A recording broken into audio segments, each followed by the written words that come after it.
Hello and welcome. I'm Reshma Shah, a pediatrician and award-winning author, a mom, and a home cook. And today I'm going to share one of my sort of quick and easy weeknight dinners, vegan beef and broccoli.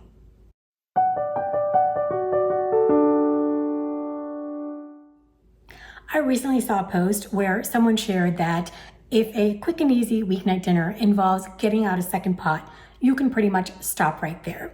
And I get it. Sometimes we need a dinner where we can just throw everything into one pot and call it a day. But quick and easy can mean different things for different people. For me, it's about balancing convenience, nutrition, and taste. Some days you really do need something that's super quick, like a simple pasta with store-bought marinara sauce or frozen dumplings, because time is really tight.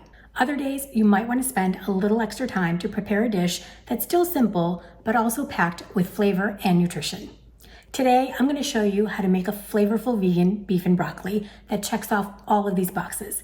While it's not a one-pot meal, you can prep many of the ingredients ahead of time so that when it's time to cook, it only takes about 15 minutes to bring the whole dish together. This prep can be done in the morning or between tasks if you have a little bit of flexibility in your day. And if you don't have the flexibility in the morning or during the day, this dish actually is perfect for a weekend dinner when you might have some extra time. I love making this dish on a Friday night for what I like to call take-in dinner, enjoying a homemade version of a classic takeout dish. Pair it with some board games or a movie, and it's pretty much my perfect version of a family night in. To start, I wanted to introduce you to an ingredient that some of you may not have used before, which is soy curls. Now, if you're not familiar with soy curls, they're a fantastic plant-based protein made from just one ingredient, whole soybeans.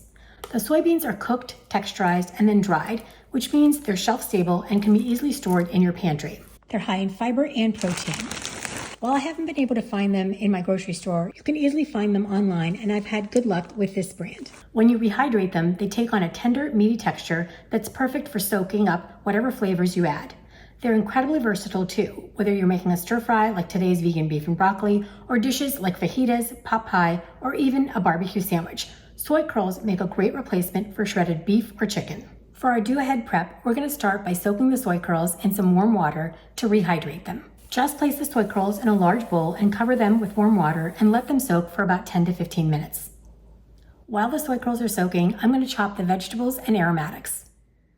Cut one large bunch of broccoli into florets and trim and slice the stems. Gently clean about a half a pound of mushrooms and cut into thin slices. Thinly slice one small or half of a medium onion. Finely mince about an inch of ginger and 2 to 3 cloves of garlic. Next, I'm going to blanch the broccoli. Blanching is a quick cooking method where you briefly cook the broccoli in boiling water, then immediately cool it down in cold or ice water. This does a couple of things. It helps lock in that vibrant green color and keeps the broccoli nice and crisp tender. It also speeds up the cooking process, so when it's time to bring everything together, the broccoli is already partially cooked and just needs to be warmed through. Meanwhile, the soy curls should be rehydrated. I'll drain them and press out any excess water. Next, I'll toss them in a bowl with 1 to 2 teaspoons of oil, about a teaspoon of garlic granules, and half a teaspoon of salt. This adds an extra layer of flavor before they soak up the sauce later on.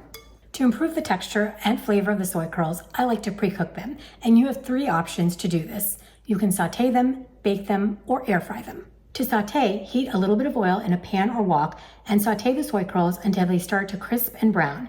To bake them, simply place the soy curls on a parchment-lined baking sheet and bake at 400 degrees Fahrenheit for about 20 minutes. For today's recipe, I'm using an air fryer to cook the soy curls at 400 degrees Fahrenheit for about 5 to 10 minutes, tossing them about halfway through. Whichever method you choose, be careful not to overdo it. You want the soy curls slightly browned, but not crunchy. While the soy curls are cooking, let's make a simple sauce that's going to bring this whole dish together. I like using a mason jar to make my sauces. The one I'm using has measurements on it, so it doubles as a measuring cup. I'm mixing together 1 cup of vegetable broth, half a cup of low-sodium soy or tamari sauce, 2 tablespoons of brown sugar. You could also substitute with a tablespoon of maple syrup or your sweetener of choice, and 1/4 to half a teaspoon of red pepper flakes. In a separate small bowl, I'm going to make a cornstarch slurry. The cornstarch will help to thicken the sauce. You don't want to add the cornstarch directly to the sauce because it will form clumps. Just place 2 tablespoons of cornstarch in a small bowl and combine it with about a tablespoon of water and mix to combine. You should have a thin liquid without any clumps. Add the slurry to the sauce and set aside.